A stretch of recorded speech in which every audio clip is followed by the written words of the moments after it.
Washington Irving's kindergarten teacher once described her pupil as a dunce. By the age of 16, his formal schooling was completed.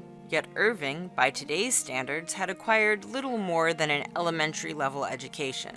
It was, instead, his self-instruction that transformed him into the writer he would one day become. His was a curriculum steeped in observing nature and exploring the human imagination, with inspiration drawn from sojourns up the Hudson River.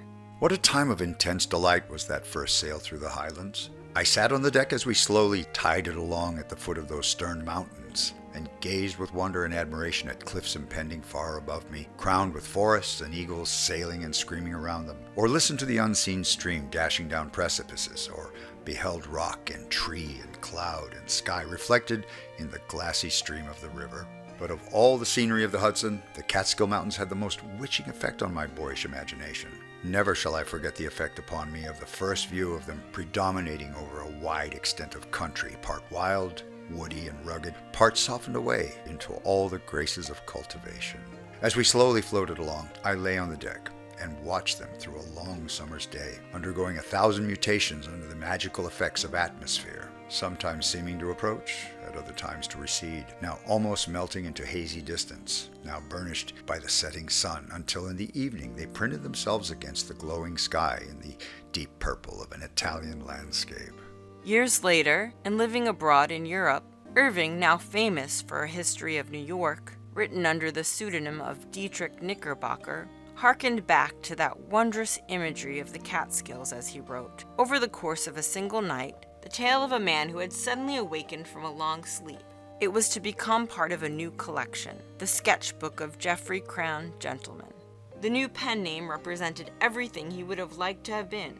In fact, Irving so successfully blurred the line between author and pseudonym that the polished, erudite, confident Geoffrey Crayon became the public persona of the nervous, unfocused, insecure Washington Irving, one he would cultivate and protect for the next 40 years. Irving had already published his History of New York, and he had gotten a certain amount of fame out of that. He was actually kind of stunned that people who weren't just New Yorkers were reading it and carrying it with them as they crossed into the West, in fact. But it's really with the sketchbook's publication that he reaches this wider audience. Suddenly he was a household name, both in England and in the United States. People loved that book and were fascinated by the fact that an American had written it. You have to remember, we were a new culture at that time. We didn't really have our own American literature. He takes these reconstituted folk tales and gives them a unique American flavor. This is sort of us showing that our literature can be larger than theirs at that time. It was a real phenomenon. And he was somebody who could now decide he was going to pursue writing for a living. Ironically, the two stories included within the anthology not written in Crayon's narrative voice, but rather the perceived rough and tumble baritone of Knickerbocker's, were the ones which became enmeshed in popular culture. The Legend of Sleepy Hollow, and the one Irving spent that all-nighter penning, Rip Van Winkle.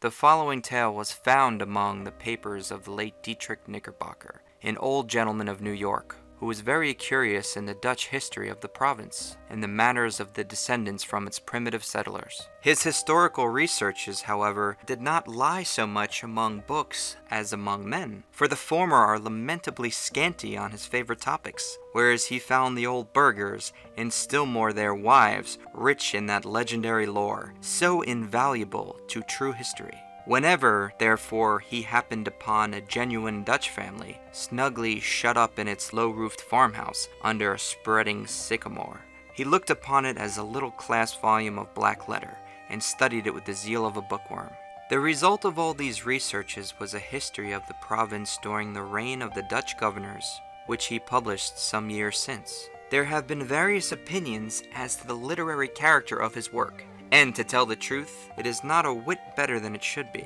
Its chief merit is its scrupulous accuracy, which indeed was a little questioned. On its first appearance, but has since been completely established, and it is now admitted into all historical collections as a book of unquestionable authority. Irving fell in love with the Catskills when he was a youth. He had spent a lot of time up in the Sleepy Hollow region as a child when there was yellow fever in New York City. He was amused by the Dutch. He also had an interest in German Romantic literature that was instilled in him by Sir Walter Scott. He was fascinated by their language and their customs. So it was very comfortable for Irving to be writing about the Dutch, and even more comfortable for him to be writing as Diedrich Knickerbocker. Irving thought that since the Dutch had such a presence in New York, that it would be easier to transpose the ideas of the legends and the ghost stories from the German Romantic tradition. Because if you're trying to establish a new American literature, you don't want to be focused on English literature necessarily. There's a tendency within the American character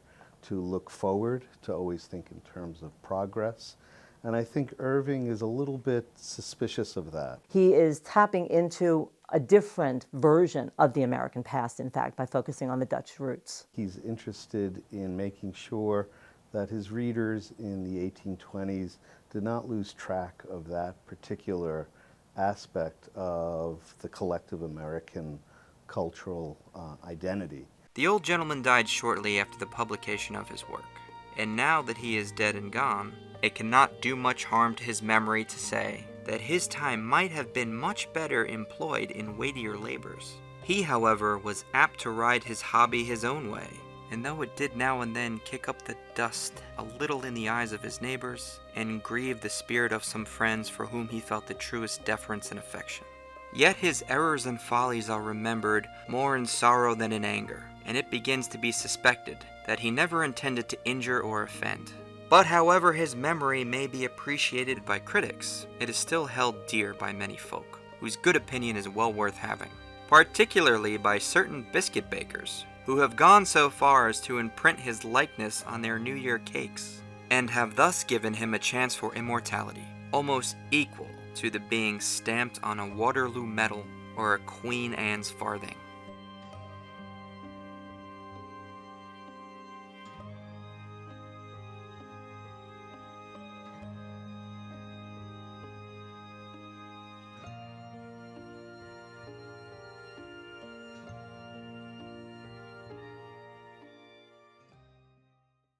Whoever has made a voyage up the Hudson must remember the Catskill Mountains. They are a dismembered branch of the great Appalachian family, and are seen away to the west of the river, swelling up to a noble height and lording it over the surrounding country. Every change of season, every change of weather, indeed every hour of the day, produces some change in the magical hues and shapes of these mountains, and they are regarded by all the good wives, far and near, as perfect barometers. When the weather is fair and settled, they are clothed in blue and purple and print their bold outlines on the clear evening sky. But sometimes, when the rest of the landscape is cloudless, they will gather a hood of gray vapors about their summits, which, in the last rays of the setting sun, will glow and light up like a crown of glory. At the foot of these fairy mountains, the voyager may have descried the light smoke curling up from a village whose shingle roofs gleam among the trees, just where the blue tints of the upland melt away into the fresh green of the nearer landscape. It is a little village of great antiquity, having been founded by some of the Dutch colonists in the early times of the province, just about the beginning of the government of the good Peter Stuyvesant. May he rest in peace. And there were some of the houses of the original settlers standing within a few years, built of small yellow bricks brought from Holland, having lattice windows and gable fronts surmounted with weathercocks. He turns the Catskills into a kind of person, right? He personifies nature in this short story.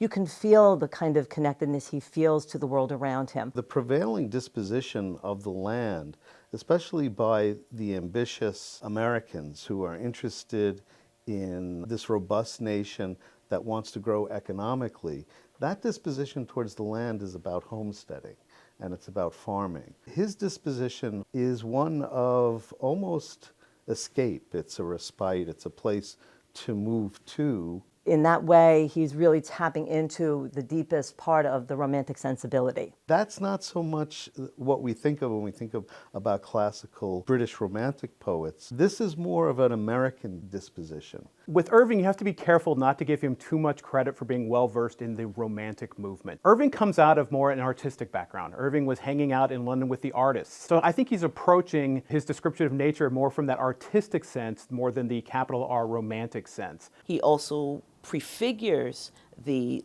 beauty in Emerson's nature. And one could say that Irving perhaps prefigures transcendentalism. When I was rereading his description of the Dutch cottages in Rip Van Winkle, it's very much the mentality he brings years later when he builds his own home in Tarrytown, New York. Irving wanted to capture the quaintness and the charm of these small villages that still existed in the aftermath of the War of 1812, in the aftermath of the Revolutionary War, that are not necessarily touched by the larger forces at work in America at this time. In that same village, and in one of these very houses, which, to tell the precise truth, was sadly time-worn and weather-beaten, there lived many years since, while the country was yet a province of Great Britain, a simple, good-natured fellow of the name of Rip Van Winkle. He was a descendant of the Van Winkles who figured so gallantly in the chivalrous days of Peter Stuyvesant, and accompanied him to the siege of Fort Christina. He inherited, however, but little of the martial character of his ancestors. I have observed that he was a simple, good-natured man. He was, moreover, a kind neighbor and an obedient, hen-pecked husband. Indeed, to the latter circumstance might be owing that meekness of spirit which gained him such universal popularity. For those men are most apt to be obsequious and conciliating abroad, who are under the discipline of shrews at home. Their tempers, doubtless, are rendered pliant and malleable in the fiery furnace of domestic tribulation. And a curtain lecture is worth all the sermons in the world for teaching the virtues of patience and long-suffering.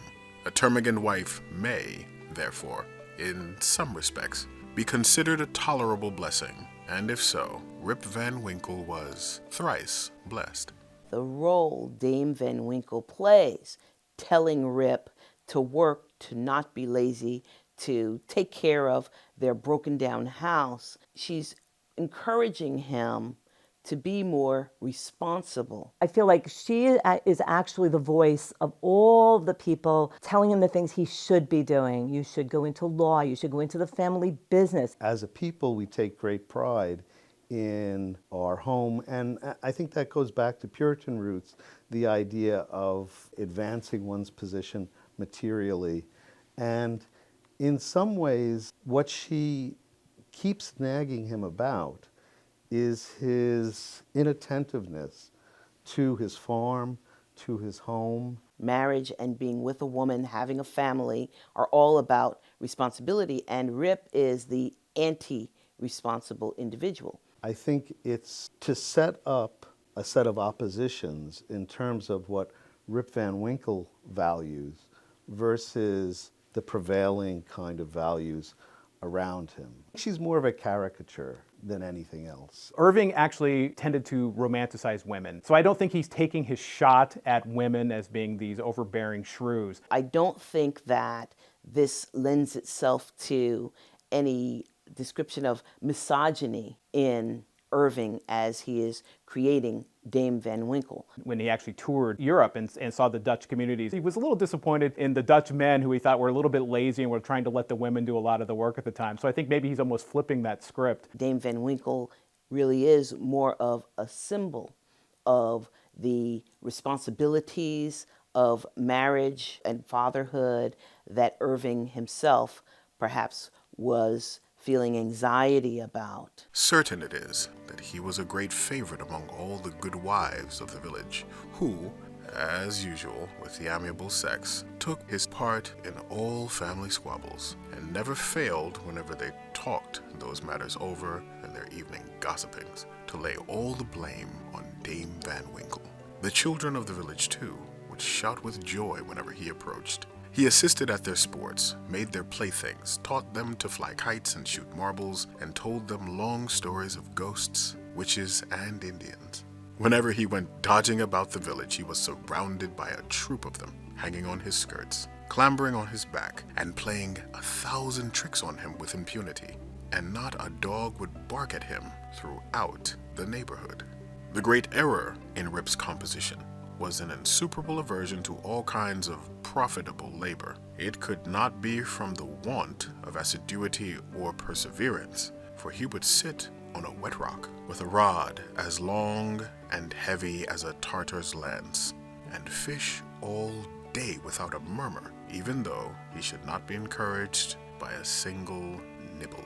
He would carry a fowling piece on his shoulder for hours together, trudging through woods and swamps and uphill and down dale to shoot a few squirrels or wild pigeons. He would never refuse to assist a neighbor, even in the roughest toil, and was a foremost man at all country frolics for husking Indian corn or building stone fences. The women of the village, too, used to employ him to run their errands, and to do such little odd jobs as their less obliging husbands would not do for them. In a word, Rip was ready to attend to anybody's business but his own. But as to doing family duty and keeping his farm in order, he found it impossible.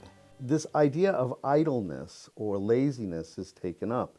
And one of the things that we learn is that Rip is not adverse to work itself. This is clearly intentional on Irving's part to sort of undermine this idea that what it means to be successful or happy has to do with working hard. So I think one of the things that Rip begins to identify in terms of the American collective imaginary is this underside of the American identity, especially the male identity, and especially suspicious things like loitering or being lazy.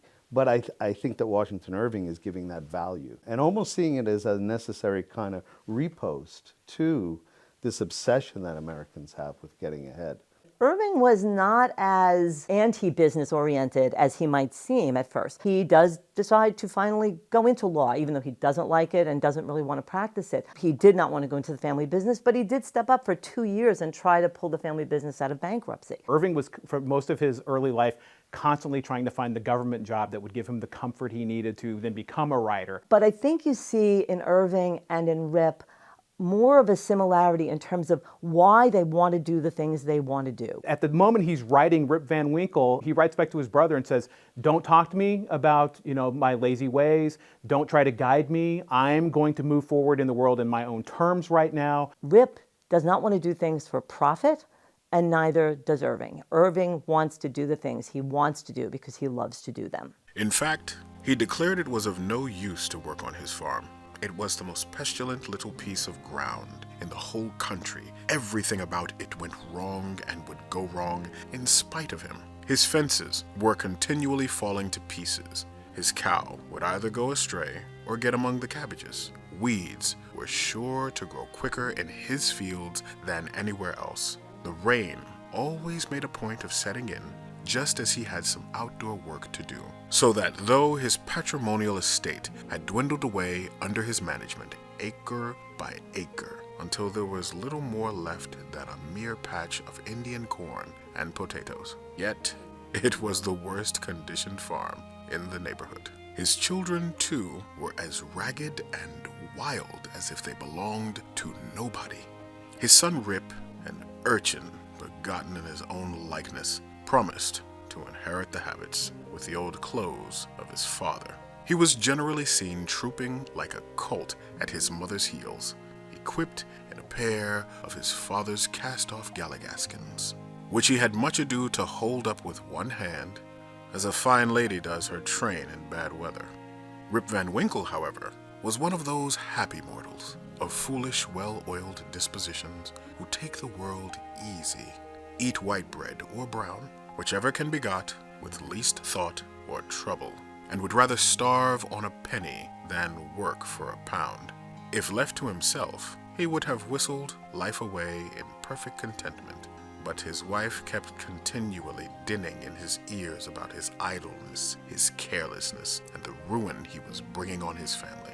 Morning, noon, and night her tongue was incessantly going, and everything he said or did was sure to produce a torrent of household eloquence. Rip had but one way of replying to all lectures of the kind, and that, by frequent use, had grown into a habit. He shrugged his shoulders, shook his head, cast up his eyes, but said nothing. This, however, always provoked a fresh volley from his wife, so that he was fain to draw off his forces and take to the outside of the house, the only side which, in truth, belongs to a hen-pecked husband. The marriage that we see between Rip and Dame Van Winkle might serve as a negative model for what marriage might be. I think he did see marriage as a kind of responsibility and an institution that was going to hem him in. Fatherhood, paying bills, earning money. Irving tended to idealize marriage until it actually arrived in his life. He is critical of some of his friends' marriages, I think primarily for the reasons they marry. I think he viewed marriage more as a threat in a way to his social circle than his own personal way of life. One of the best things that might have ever happened to Irving is that his fiancée dies. Although it sounds terrible, I think that the death of Matilda served as a way out for Irving, because now he can remain a confirmed bachelor his entire life. which would serve perhaps as a cover for his homosexuality. He hasn't intentionally tried to avoid marriage. To pine away for a lost love would earn him sympathy, and the fact that he never got over it, and we could maybe put some air quotes around that, allowed him the freedom that perhaps he needed to live a writing life, to live a freer life, unbound by the ideas of what marriage should be in the 19th century. Rip's sole domestic adherent was his dog Wolf, who was as much henpecked as his master, for Dame Van Winkle regarded them as companions in idleness, and even looked upon Wolf with an evil eye as the cause of his master's going so often astray. True it is, in all points of spirit befitting an honorable dog, he was as courageous an animal as ever scoured the woods. But what courage can withstand the ever-during and all-besetting terrors of a woman's tongue? The moment Wolf entered the house, his crest fell, his tail drooped to the ground or curled between his legs. He sneaked about with a gallows air, casting many a sidelong glance at Dame Van Winkle, and at the least flourish of a broomstick or ladle, he would fly to the door with yelping precipitation. Times grew worse and worse with Rip Van Winkle as years of matrimony rolled on. A tart temper never mellows with age, and a sharp tongue is the only edged tool that grows keener with constant use. For a long while he used to console himself, when driven from home, by frequenting a kind of perpetual club of the sages, philosophers, and other idle personages of the village, which held its sessions on a bench before a small inn, designated by a rubicund portrait of His Majesty George III. Here they used to sit in the shade through a long, lazy summer's day, talking listlessly over village gossip, or telling endless sleepy stories about nothing. But it would have been worth any statesman's money to have heard the profound discussions that sometimes took place, when by chance an old newspaper fell into their hands from some passing traveler.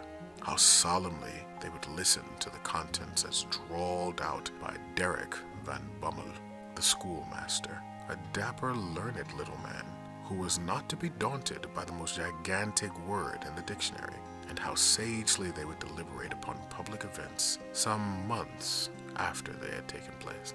The opinions of this junto were completely controlled by Nicholas Vedder, a patriarch of the village and landlord of the inn, at the door of which he took his seat from morning till night, just moving sufficiently to avoid the sun and keep in the shade of a large tree, so that the neighbors could tell the hour by his movements as accurately as by a sundial. It is true, he was rarely heard to speak, but smoked his pipe incessantly.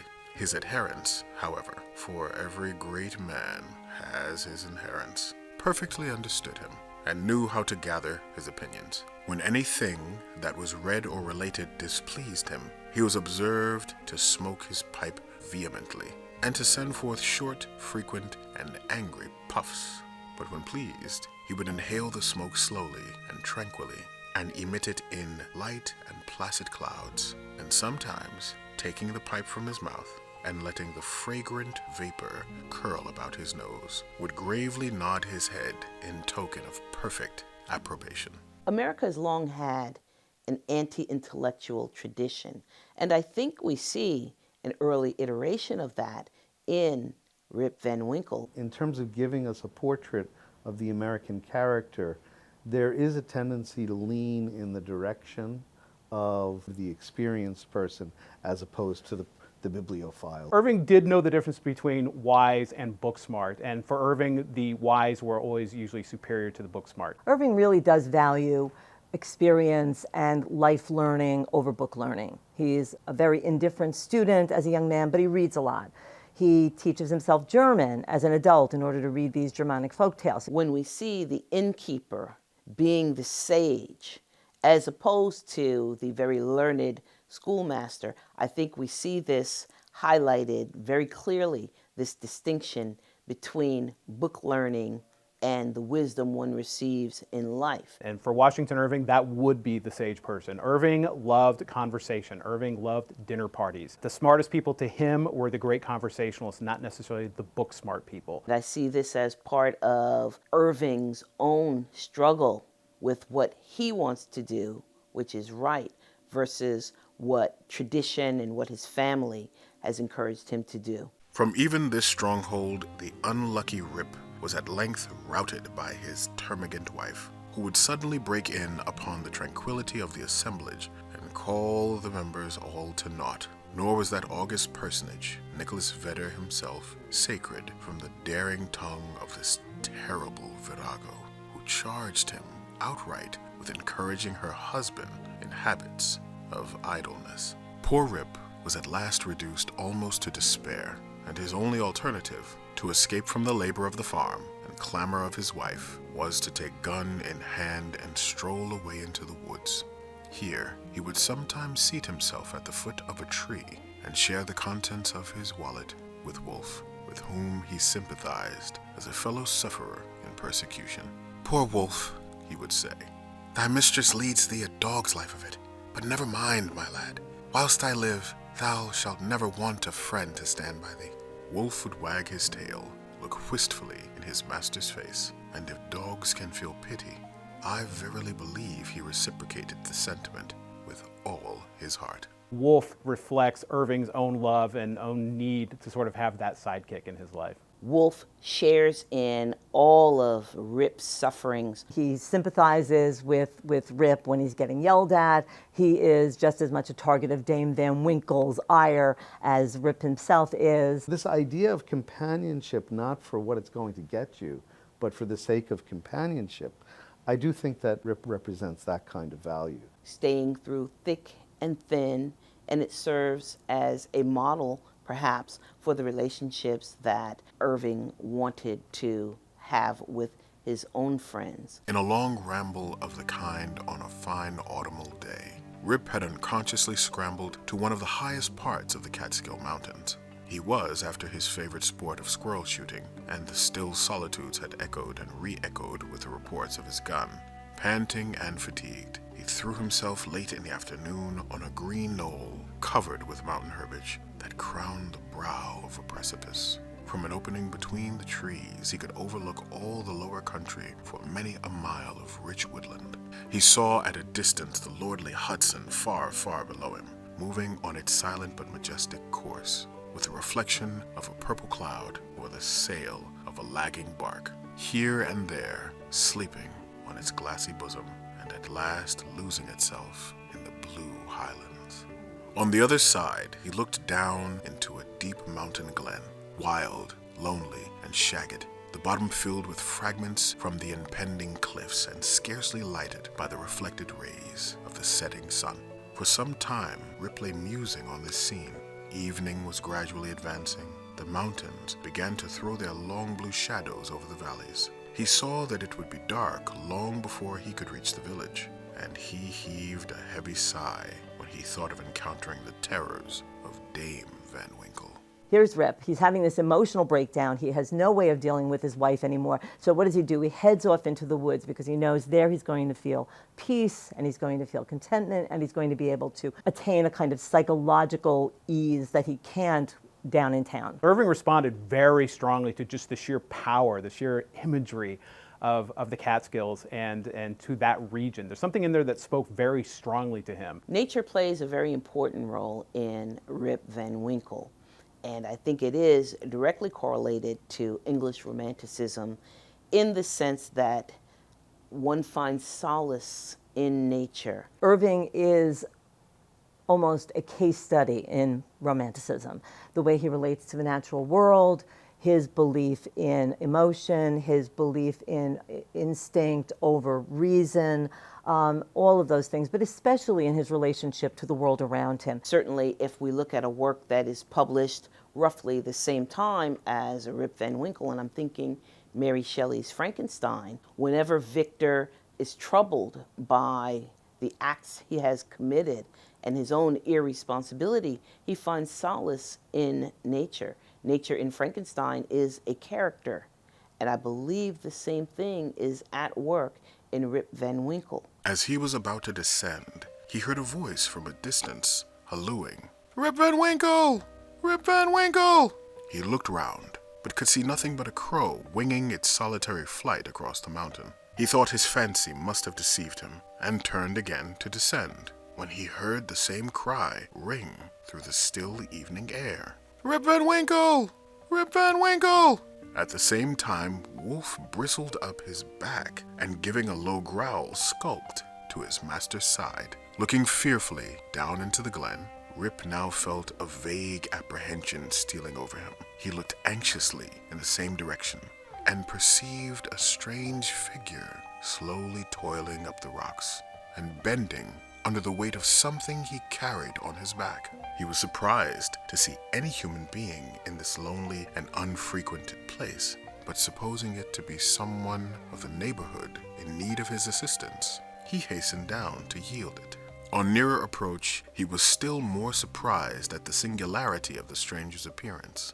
He was a short, square-built old fellow, with thick, bushy hair and a grizzled beard. His dress was of the antique Dutch fashion, a cloth jerkin strapped round the waist, several pairs of breeches, the outer one of ample volume, decorated with rows of buttons down the sides and bunches at the knees. He bore on his shoulder a stout keg that seemed full of liquor, and made signs for Rip to approach and assist him with the load. Though rather shy and distrustful of this new acquaintance, Rip complied with his usual alacrity, and mutually relieving each other, they clambered up a narrow gully, apparently the dry bed of a mountain torrent. As they ascended, Rip every now and then heard long, rolling peals like distant thunder that seemed to issue out of a deep ravine, or rather cleft, between lofty rocks toward which their rugged path conducted. He paused for an instant, but supposing it to be the muttering of one of those transient thunder showers which often take place in mountain heights, he proceeded. Passing through the ravine, they came to a hollow, like a small amphitheater, surrounded by perpendicular precipices, over the brinks of which impending trees shot their branches, so that you only caught glimpses of the azure sky and the bright evening cloud. During the whole time, Rip and his companion had labored on in silence, for though the former marveled greatly what could be the object of carrying a keg of liquor up this wild mountain, yet there was something strange and incomprehensible about the unknown that inspired awe and checked familiarity. Rip is sort of reflecting Irving's own woes at that point. I mean, Irving went over to Liverpool initially in 1815 to help run the family business. It was going to be a means of support for him. When he got there, almost immediately the company was going into bankruptcy and insolvency, and it took 2 years, 3 years for it to bail out. There is perhaps a lesson in Rip's willingness to help others before taking care of his own household, there's a danger there. The minute he goes to help this stranger who's carrying this keg up the hill, I don't think Irving is saying we shouldn't help others, even though I'm sure he felt a certain amount of frustration that he had put a lot of time into things like trying to salvage this business. I would imagine in some ways maybe Washington Irving is saying both and. That is, he's saying on the one hand, let's be suspicious, let's be worried, let's not go too far forward with this materialism and this hunger for progress. But at the same time, we need to attend to our business. But at the end of the day, I think what he's really saying is it depends on why you're doing the helping. Is it something that's being demanded of you, or are you doing it of your own free will and with a kind of generosity of spirit? On entering the amphitheater, new objects of wonder presented themselves. On a level spot in the center was a company of odd-looking personages playing at ninepins. They were dressed in a quaint, outlandish fashion. Some wore short doublets, others jerkins, with long knives in their belts, and most of them had enormous breeches, of similar style with that of the guides. Their visages, too, were peculiar. One had a large head, broad face, and small, piggish eyes. The face of another seemed to consist entirely of nose, and was surmounted by a white sugarloaf hat, set off with a little red cock's tail. They all had beards of various shapes and colors. There was one who seemed to be the commander. He was a stout old gentleman with a weather-beaten countenance. He wore a laced doublet, broad belt and hanger, high-crowned hat and feather, red stockings, and high-heeled shoes with roses in them. The whole group reminded Rip of the figures in an old Flemish painting in the parlor of Dominee van Schaik, the village parson, and which had been brought over from Holland at the time of the settlement. What seemed particularly odd to Rip was that though these folks were evidently amusing themselves, yet they maintained the gravest faces, the most mysterious silence, and were, withal, the most melancholy party of pleasure he had ever witnessed. Nothing interrupted the stillness of the scene but the noise of the balls, which, whenever they were rolled, echoed along the mountains like rumbling peals of thunder. So when Rip first finds this group playing ninepins, he's actually near the highest point of the Catskills. And so he sees these men dressed in, he knows, is old garb. They are not contemporary in terms of their appearance, but he is not quite sure what to make of them. People tend to draw Rip himself coming into this big clearing with the seven dwarves, or these guys who look like little gnomes, with their little funny hats and their buckled shoes and their big pants. And nowhere in his description of them does Irving make them sprites or fairies or dwarves or gnomes. What we know now is that they seem to be based on a kind of myth of Henry Hudson and his men coming back to the area every 20 years. Henry Hudson and his gang, right? How do we make sense of that? Who doesn't want to play ninepins while they're drinking beer on a beautiful day in the Catskills? I think Americans are notorious for their short memories. And I think maybe that characteristic was even present in, the early 19th century, and something that perhaps Washington Irving was observing about his fellow Americans. I think this is a gesture towards a kind of deep history. One of the great questions of the story was, were they real? Did it happen? He actually puts in footnotes sort of trying to explain to you the mythology behind this and Henry Hudson encountering these people that show you that he's sort of done his homework on this, and he knows there may be questions about these guys. As Rip and his companion approached them, they suddenly desisted from their play and stared at him with such fixed, statue-like gaze and such strange, uncouth, lackluster countenances that his heart turned within him, and his knees smote together. His companion now emptied the contents of the keg into large flagons and made signs to him to wait upon the company. He obeyed with fear and trembling. They quaffed the liquor in profound silence, and then returned to their game. By degrees, Rip's awe and apprehension subsided. He even ventured, when no eye was fixed upon him, to taste the beverage, which he found had much of the flavor of excellent Hollands. He was naturally a thirsty soul, and was soon tempted to repeat the draught. One taste provoked another, and he reiterated his visits to the flagon so often that at length his senses were overpowered. His eyes swam in his head gradually declined, and he fell into a deep sleep. The interesting thing to me, though, is that there is no camaraderie there. They don't talk. They don't talk to him. They don't talk to each other. In fact, he says at one point, and I'm going to paraphrase this, but it seems like the most woe-begone group of merry men he's ever seen. They don't invite him to drink. He sneaks drinks on the side. He is made to serve them. So he serves them the liquor. He seems, as he's drinking more and more of this draft, to become more familiar and friendly and comfortable with this group.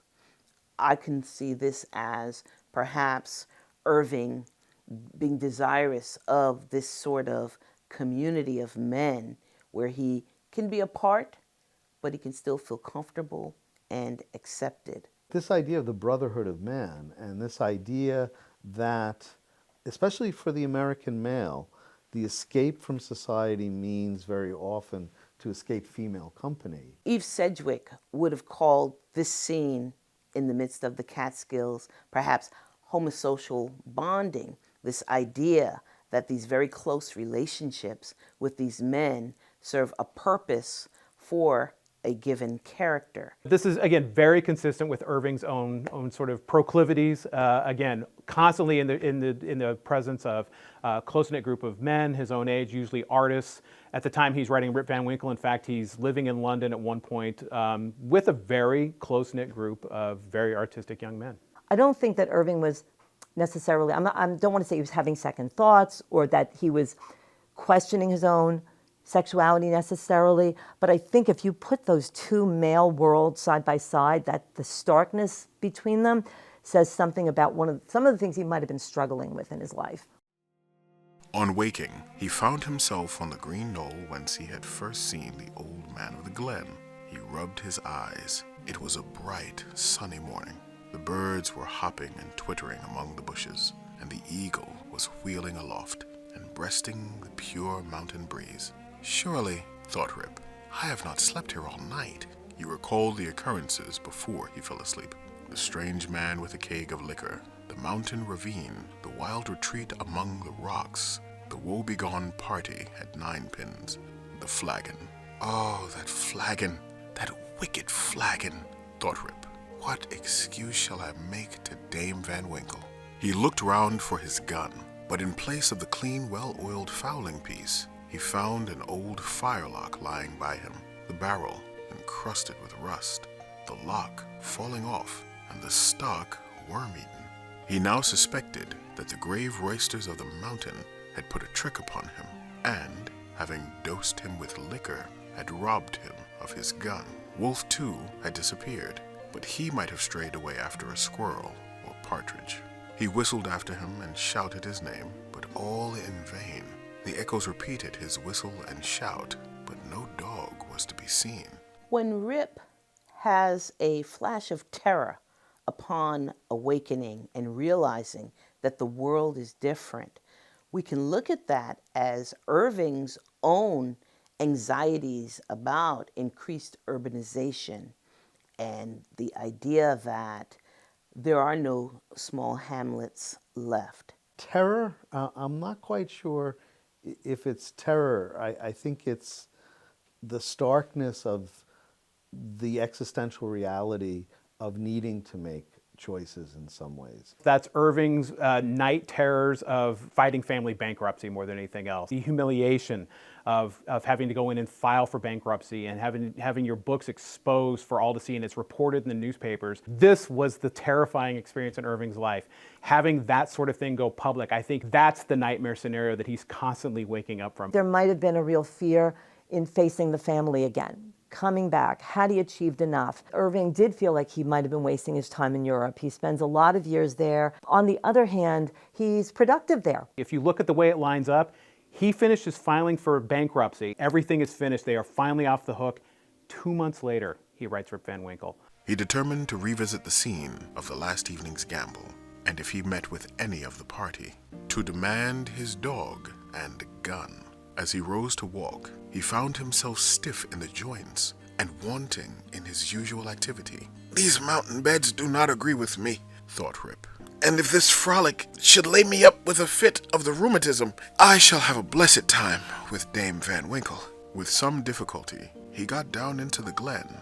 He found the gully up which he and his companion had ascended the preceding evening, but to his astonishment, a mountain stream was now foaming down it, leaping from rock to rock, and filling the glen with babbling murmurs. He, however, made shift to scramble up its sides, working his toilsome way through thickets of birch, sassafras, and witch hazel, and sometimes tripped up or entangled by the wild grapevines that twisted their coils or tendrils from tree to tree, and spread a kind of network in his path.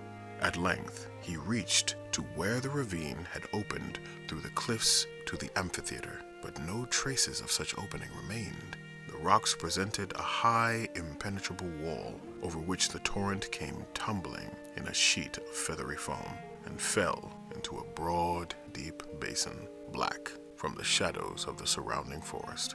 Here, then, poor Rip was brought to a stand. He again called and whistled after his dog. He was only answered by the cawing of a flock of idle crows, sporting high in air about a dry tree that overhung a sunny precipice, and who, secure in their elevation, seemed to look down and scoff at the poor man's perplexities. What was to be done? The morning was passing away, and Rip felt famished for want of his breakfast. He grieved to give up his dog and gun. He dreaded to meet his wife, but it would not do to starve among the mountains. He shook his head, shouldered the rusty firelock, and, with a heart full of trouble and anxiety, turned his steps homeward. As he approached the village, he met a number of people, but none whom he knew, which somewhat surprised him, for he had thought himself acquainted with everyone in the country round. Their dress, too, was of a different fashion from that to which he was accustomed. They all stared at him with equal marks of surprise, and whenever they cast their eyes upon him, invariably stroked their chins. The constant recurrence of this gesture induced Rip involuntarily to do the same, when, to his astonishment, he found his beard had grown a foot long. Rip is out of place in his own little village, just as Irving felt out of place. And I think that certainly represents Irving's fears that he has been, in fact, out of touch with things that are going on in his own country, with his own family, and with the movements that have been going on in the United States in terms of literature as well. That insecurity Irving felt, being judged and accepted by his English audience, by others in general, was always at play. You have to put Rip Van Winkle, the short story, not just the character, but the short story in context of the larger book that it's with as well. It's referencing uniquely American things. The Catskills aren't something Irving made up. It's not Never Never Land. He has spent 17 years abroad and wondering whether or not he has in fact been too influenced by European mores and tastes. He's saying this is American literature, and we're going to talk about things in the United States, and that might not be familiar to you, and get used to it. As a shrewd writer and somebody aware of the market, that this was a very popular form, that is travel sketches. People wanted to know about the world. It makes a real impression on the British, and I love the fact that the British are stunned by the idea that this American upstart has the nerve to write a book in great English. He was erudite, he was very popular as a party guest, he's very famous, but I think that we still see the anxieties reflected of a man out of place, and certainly with Rip, also a man out of his own time. He had now entered the skirts of the village. A troop of strange children ran at his heels, hooting after him and pointing at his gray beard. The dogs, too, not one of which he recognized for an old acquaintance, barked at him as he passed. The very village was altered. It was larger and more populous. There were rows of houses which he had never seen before, and those which had been his familiar haunts had disappeared. Strange names were over the doors, strange faces at the windows. Everything was strange. His mind now misgave him. He began to doubt whether both he and the world around him were not bewitched. Surely this was his native village, which he had left but the day before.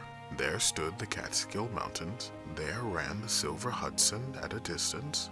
There was every hill and dale, precisely as it had always been. Rip was sorely perplexed. "That flagon last night," thought he, "has addled my poor head sadly." It was with some difficulty that he found the way to his own house, which he approached with silent awe, expecting every moment to hear the shrill voice of Dame Van Winkle. He found the house gone to decay, the roof fallen in, the windows shattered, and the doors off the hinges. A half-starved dog that looked like Wolf was skulking about it. Rip called him by name, but the cur snarled, showed his teeth, and passed on. This was an unkind cut indeed. "My very dog," sighed poor Rip, "has forgotten me." He entered the house, which, to tell the truth, Dame Van Winkle had always kept in neat order. It was empty, forlorn, and apparently abandoned. This desolateness overcame all his connubial fears. He called loudly for his wife and children. The lonely chambers rang for a moment with his voice, and then all again was silence.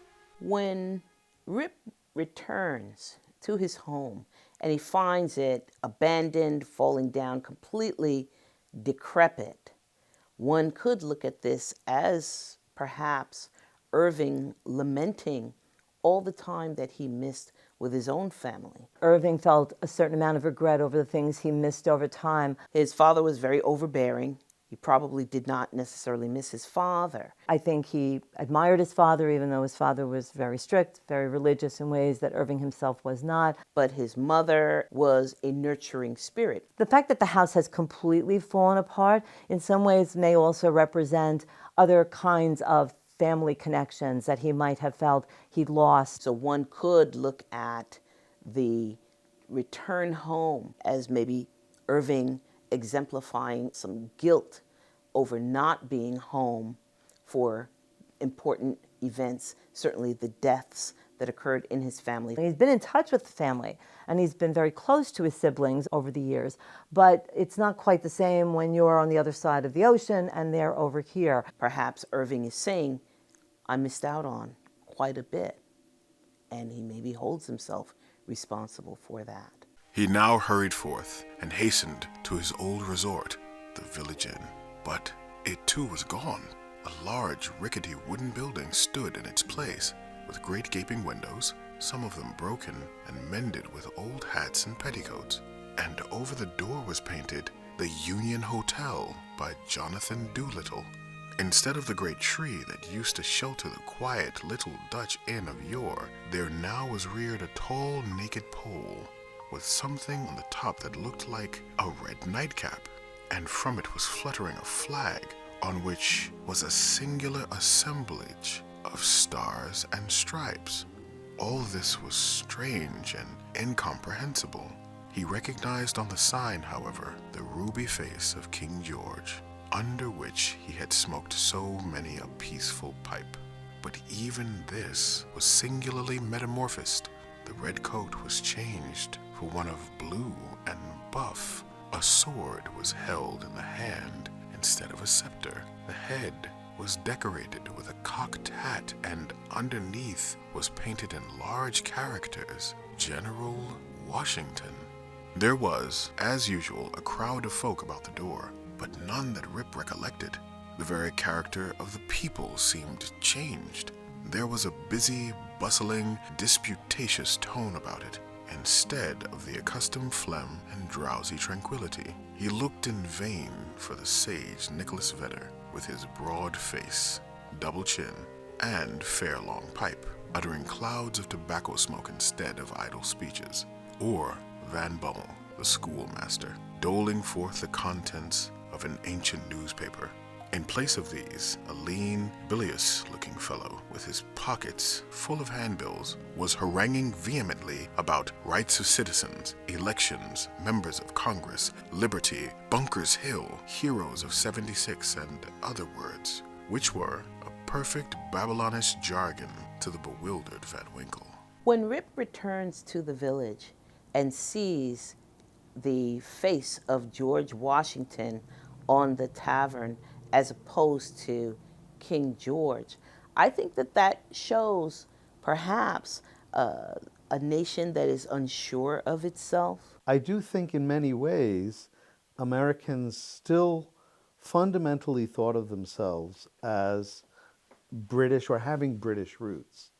And so one of the big issues, especially in the early federal period and all throughout the antebellum period, is this struggle to define what is American. The Republic is new. Will it be better? We don't know, but we won't know until we try. And I think that works like Rip Van Winkle shows this early departure from those old English models and a truly unique idea of what American literature can and should be. Irving is also saying, listen, you can't just throw the baby out with the bathwater.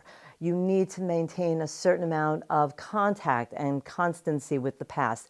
Change is going to happen, but at the same time, you need to hold on to certain things that are important to you. And I think that's what he's doing even with Rip Van Winkle, whether it's intentional or not. He's linking that old world and that new. And he's got somebody who's a man out of time, who comes to and the world that he knew is gone, and there's been a revolution and he's missed it. The whole George Washington, King George portrait bit is really interesting because, in fact, the other thing that I think Irving is saying ultimately is that things don't change all that much necessarily. Some things change profoundly, but there are some things that are always consistent. And maybe those are the things we hang on to in order to make sure that we keep a certain grounding. The appearance of Rip, with his long grizzled beard, his rusty fowling piece, his uncouth dress, and an army of women and children at his heels, soon attracted the attention of the tavern politicians. They crowded round him, eyeing him from head to foot with great curiosity.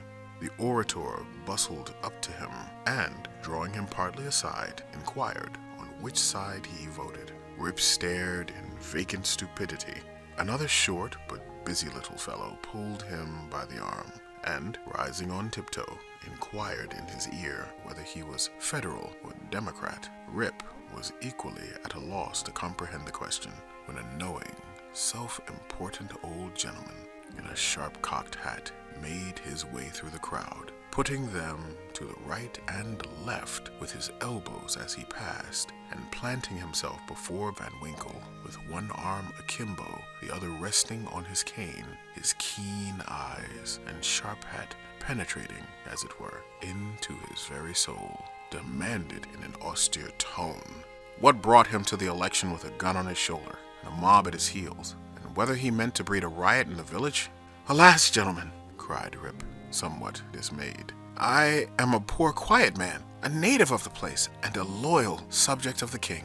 God bless him." Here a general shout burst from the bystanders. "A Tory! A Tory! A spy! A refugee! Hustle him! Away with him!" When Rip returns and goes to the tavern, the first thing he's asked is, "What is your party affiliation?" Which tells us that at the earliest stages in American democracy, there is deep-rooted partisanship. We have the Federalists and we have the Jeffersonians fighting and clashing. We could look at Irving as perhaps saying, just because we are now free, so to speak, that does not mean that we are united. What's interesting is that Rip feels challenged, threatened by that particular question, and I don't think he has political affiliations, right?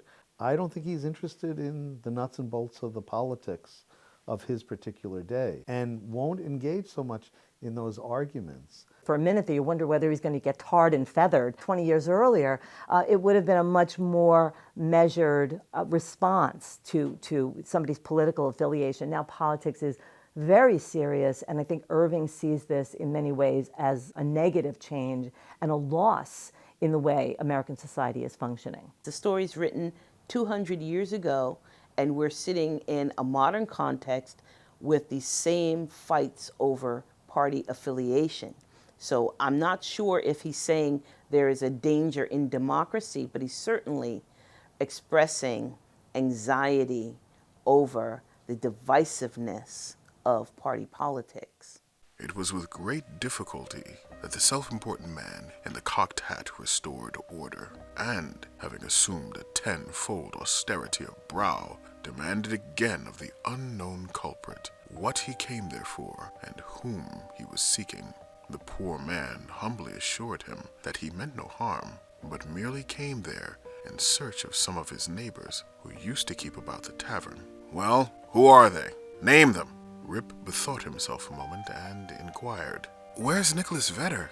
There was a silence for a little while, when an old man replied in a thin, piping voice, "Nicholas Vedder? Why, he is dead and gone these 18 years. There was a wooden tombstone in the churchyard that used to tell all about him, but that's rotten and gone too.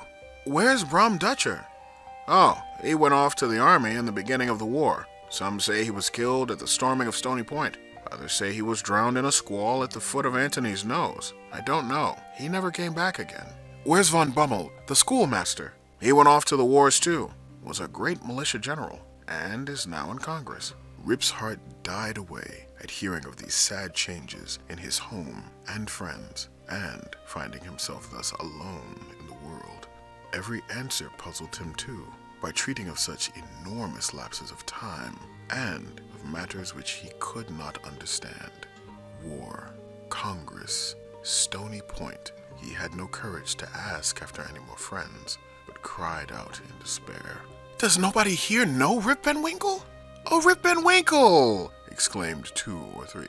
"Oh, to be sure! That's Rip Van Winkle yonder, leaning against the tree!" Rip looked, and beheld a precise counterpart of himself as he went up the mountain, apparently as lazy and certainly as ragged. The poor fellow was now completely confounded. He doubted his own identity, and whether he was himself or another man. In the midst of his bewilderment, the man in the cocked hat demanded who he was, and what was his name. "God knows," exclaimed he, at his wit's end. "I'm not myself. I'm somebody else. That's me yonder. No, that's somebody else that got into my shoes. I was myself last night, but I fell asleep on the mountain, and they've changed my gun, and everything's changed, and I'm changed, and I can't tell what's my name or who I am." So I think one of the responses to change on Irving's part is that change has the potential to completely disrupt your identity. We've seen Rip's fears heighten as he moves through his old village, being confronted by the unknown. He's not familiar with anyone. They are not familiar with him. But the pinnacle is when he sees his son, almost like his own doppelganger.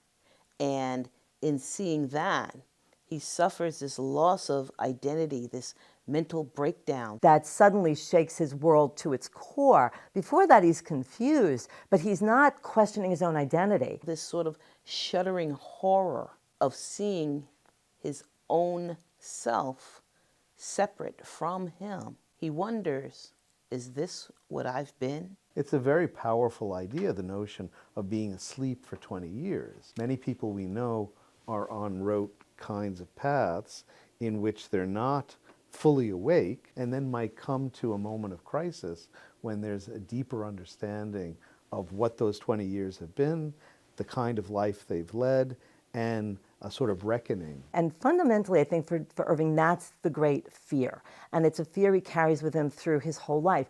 Who am I?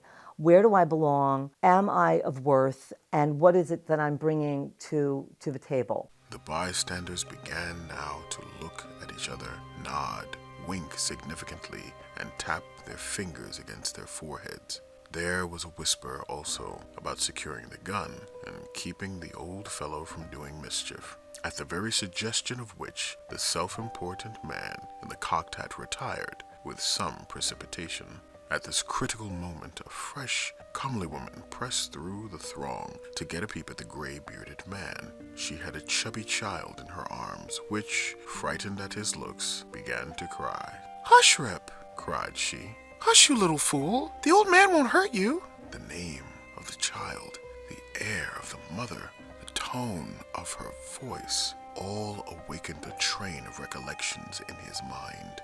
"What is your name, my good woman?" asked he. "Judith Gardenier." "And your father's name?" "Ah, poor man. Rip Van Winkle was his name.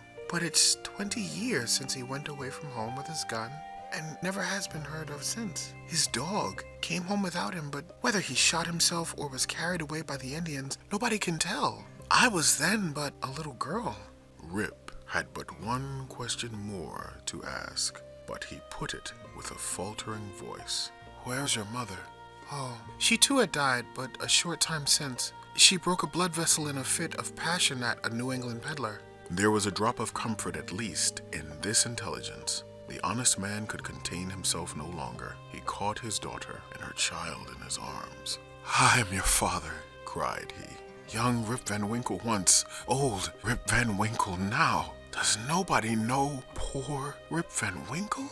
All stood amazed until an old woman, tottering out from among the crowd, put her hand to her brow and, peering under it in his face for a moment, exclaimed, "Sure enough, it is Rip Van Winkle. It is himself. Welcome home again, old neighbor. Why, where have you been these 20 long years?" The fact that he had published A History of New York in 1809 and the sketchbook appears 10 years later, we could look at that two ways. Perhaps he's wondering, it took 10 years for me to write again. Were those 10 lost years? I think that Washington Irving is very self-consciously concerned with the problem of legacy, and that's why he's interested in that deep history and perhaps rewriting it. When Rip gets accepted back into the village, he is the great storyteller. But what's really interesting is when Rip starts going to the people his own age to talk with, they sort of dismiss him, and Rip finds a real following in the young crowd. It's what we're looking at in the early 19th century, and it's being done very overtly, even before Emerson puts it out there, is the creation of an American literature, an American culture. And you now take up the pen as an American, you're now taking on a tremendous responsibility that is something I think Irving would have felt very seriously and very strongly and deeply. Irving was constantly encouraging the younger writers. He was encouraging James Fenimore Cooper, encouraging Edgar Allan Poe. Irving wanted American literature to evolve and to grow and to be something exciting. Wasn't inclined to keep looking backwards, and I think that's what happens with Rip. Rip's story was soon told, for the whole 20 years had been to him but as one night. The neighbors stared when they heard it. Some were seen to wink at each other and put their tongues in their cheeks, and the self-important man in the cocked hat who, when the alarm was over, had returned to the field, screwed down the corners of his mouth and shook his head, upon which there was a general shaking of the head throughout the assemblage. It was determined, however, to take the opinion of old Peter Vanderdunk, who was seen slowly advancing up the road. He was a descendant of the historian of that name, who wrote one of the earliest accounts of the province. Peter was the most ancient inhabitant of the village, and well versed in all the wonderful events and traditions of the neighborhood. He recollected Rip at once, and corroborated his story in the most satisfactory manner. He assured the company that it was a fact, handed down from his ancestor, the historian, that the Catskill Mountains had always been haunted by strange beings, that it was affirmed that the great Hendrik Hudson, the first discoverer of the river and country, kept a kind of vigil there every 20 years with his crew of the Half Moon, being permitted in this way to revisit the scenes of his enterprise and keep a guardian eye upon the river and the great city called by his name. That his father had once seen them in their old Dutch dresses playing at ninepins in a hollow of the mountain, and that he himself had heard one summer afternoon the sound of their balls like distant peals of thunder. Although the basic story elements of Rip Van Winkle, an individual going to sleep for a number of years in waking up to a new and different kind of society did not originate with Irving. He takes these elements and he infuses them with truly American early republic sorts of images and certainly the American landscape. It is melting pot literature is what Irving's doing in Rip Van Winkle. He grabs pieces of stories from everywhere.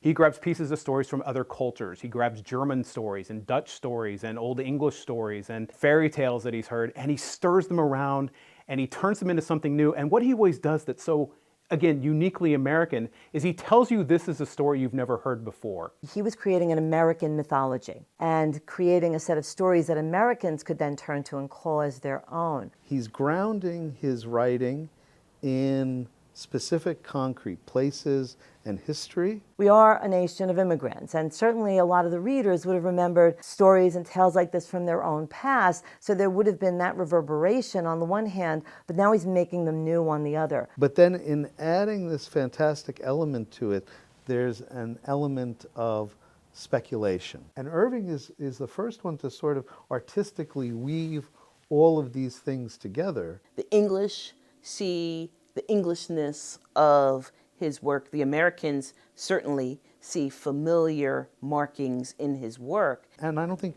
Washington Irving is given enough credit for this. These decisions help to show him as a truly cosmopolitan individual, and I think that this helps propel him to the literary fame and certainly the wealth that he acquires afterward, being, in a sense, all things to all people as a successful commercial writer. To make a long story short, the company broke up and returned to the more important concerns of the election. Rip's daughter took him home to live with her. She had a snug, well-furnished house and a stout, cheery farmer for a husband, whom Rip recollected for one of the urchins that used to climb upon his back. As to Rip's son and heir, who was the ditto of himself, seen leaning against the tree, he was employed to work on the farm, but evinced an hereditary disposition to attend to anything else but his business. Rip now resumed his old walks and habits. He soon found many of his former cronies, though all rather the worse for the wear and tear of time, and preferred making friends among the rising generation, with whom he soon grew into great favor. Having nothing to do at home, and being arrived at that happy age when a man can be idle with impunity, he took his place once more on the bench at the inn door, and was reverenced as one of the patriarchs of the village, and a chronicle of the old times before the war. It was some time before he could get into the regular track of gossip, or could be made to comprehend the strange events that had taken place during his torpor. How that there had been a revolutionary war, that the country had thrown off the yoke of old England, and that instead of being a subject of His Majesty George III, he was now a free citizen of the United States. Rip, in fact, was no politician. The changes of states and empires made but little impression on him, but there was one species of despotism under which he had long groaned, and that was petticoat government. Happily, that was at an end. He had got his neck out of the yoke of matrimony, and could go in and out whenever he pleased without dreading the tyranny of Dame Van Winkle. Whenever her name was mentioned, however, he shook his head, shrugged his shoulders, and cast up his eyes, which might pass either for an expression of resignation to his fate or joy at his deliverance. Irving was great at assuming the personality that he needed to assume at all the right times. He was affable, he did know how to play a room, he made good conversation, he was able to read people and then respond to them in kind. It's really interesting that he tends to write under a pseudonym most of his life. Irving always seems to be the most comfortable when he's wearing somebody else's skin. And Rip is very similar. When Rip shows up, first, of course, he's confused and he is taken off guard. He has no idea what's going on, but he responds really quickly to the cues around him. I love this idea of Rip Van Winkle as the chameleon who has the wherewithal to survive. He also recognizes that he can call on other people to help him. Send for this one, send for that one. They'll recognize me. Survival so you can enjoy the immediacy of this life. But he also recognizes the group he is going to have the most affinity with, right, which is the young people. He doesn't want to sit around with the old fellows talking about the past. Rip wants to be a sage for the new and coming generations. He is the old, wise senior who is able to tell stories of the past and help them connect to a past that seems to be fading rather quickly. And we can look at this as well as Irving shedding the old literary models of the past, calling for a truly American literature that takes into account the tenor of the times. He used to tell his story to every stranger that arrived at Mr. Doolittle's hotel. He was observed at first to vary on some points every time he told it, which was, doubtless, owing to his having so recently awaked.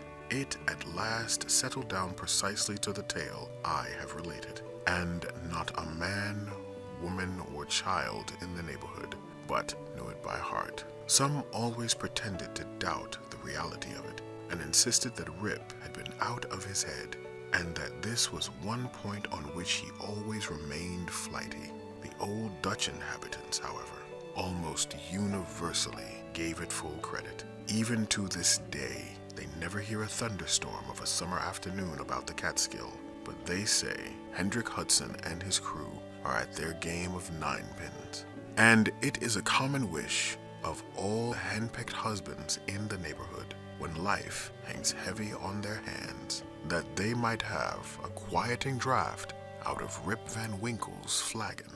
In terms of American literary history, Washington Irving is in a peculiar place. He's often acknowledged as being the grandfather setting the tone, but he's often dismissed as being not perhaps as serious or compelling as some of the writers that follow. Irving is telling the readers that literature is changing. It will be different. You will find some recognizable models in it, but this is a new America with new subject matter, new ideas. He's working more in the mode of a sketch or a tale, and that has a different sort of aesthetic than what we've come to expect from the well-wrought short story or the novel. But I do feel what Rip offers is a counterweight. One of the major themes in Rip Van Winkle is this idea of the emerging American who has to be adaptable to any situation. Irving's moving forward, and I think Rip is even moving forward, even for all his faults and failings. Rip is moving forward. He's adapting. He's modifying. He's in the moment. He's not going to look back. But it is a story about kindness. It's about consideration. It's about having a real awareness of and responding sympathetically and empathetically to your fellow man. This beginning of a new American literature really does start with Rip Van Winkle.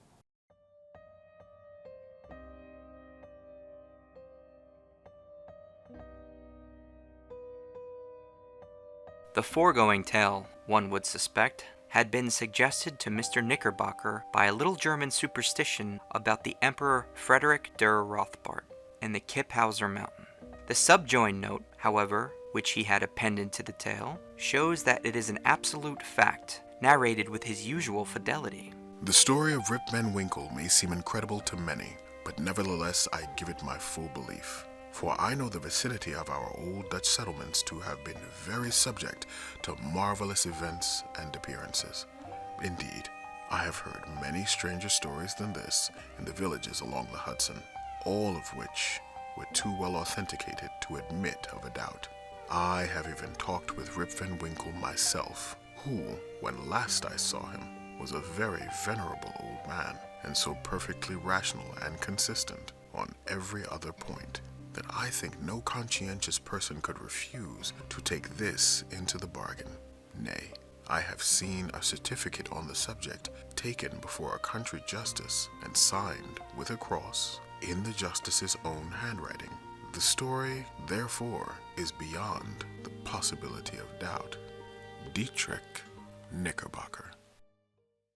The overall British reaction to the sketchbook helped to promote Americans as genuine writers. that they too could produce legitimate literature. Sir Walter Scott called it positively beautiful, and Lord Byron proclaimed he had memorized whole passages. Irving's response to such praise included comments such as, "I am astonished at the success of my writings in England, and can hardly persuade myself that it is not all a dream. Had anyone told me a few years since in America that anything I could write would interest such men as Byron, I should have as readily believed a fairy tale." He would continue writing fiction and nonfiction, including biographies on Christopher Columbus and George Washington, fueled by the notion that he was now seen as a literary genius. The influence he had on his contemporaries and future generations of writers was cemented and guaranteed. The work of Washington Irving continues to resonate 200 years later. This is why he continues to be taught. I can't imagine an American lit syllabus that wouldn't include Irving. Irving's voice, even when he's disguising himself as Geoffrey Crayon or as Dietrich Knickerbocker, his voice is surprisingly modern. There's moments when Irving breaks the fourth wall, when he's going to turn and look right at you as a reader and talk to you directly. And all of a sudden you're aware you're reading a story. There's also a very self-conscious and I think a very skilled literariness about Washington Irving. And I think he's very representative of the way that text would go back and forth across the Atlantic. And it's not just the physical text, but it's also the mode and manner of writing. And he is that kind of bridge. Irving's doing a lot of really innovative, really fun things in these books that then people took and did for the next 200 years. So it makes him look stilted now. I think that was one of the reasons his bust sort of fell off the mantelpiece. I know Poe gets a lot of credit for creating the American short story as we know it, and it's definitely Irving. Irving leads the way. He recognizes that the short story form is something that you can use to create an American mythology. Irving's doing a lot of things that we take for granted now in American literature, and that's really the hardest place to be.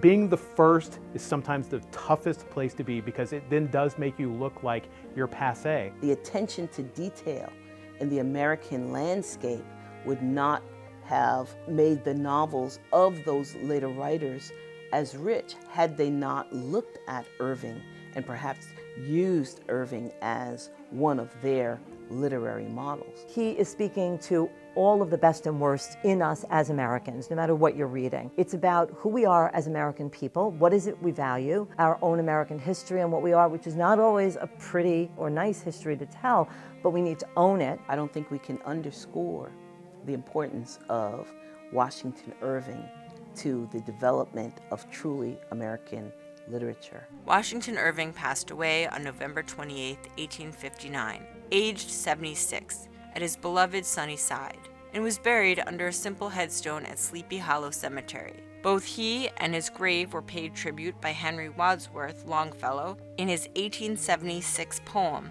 In the Churchyard at Tarrytown.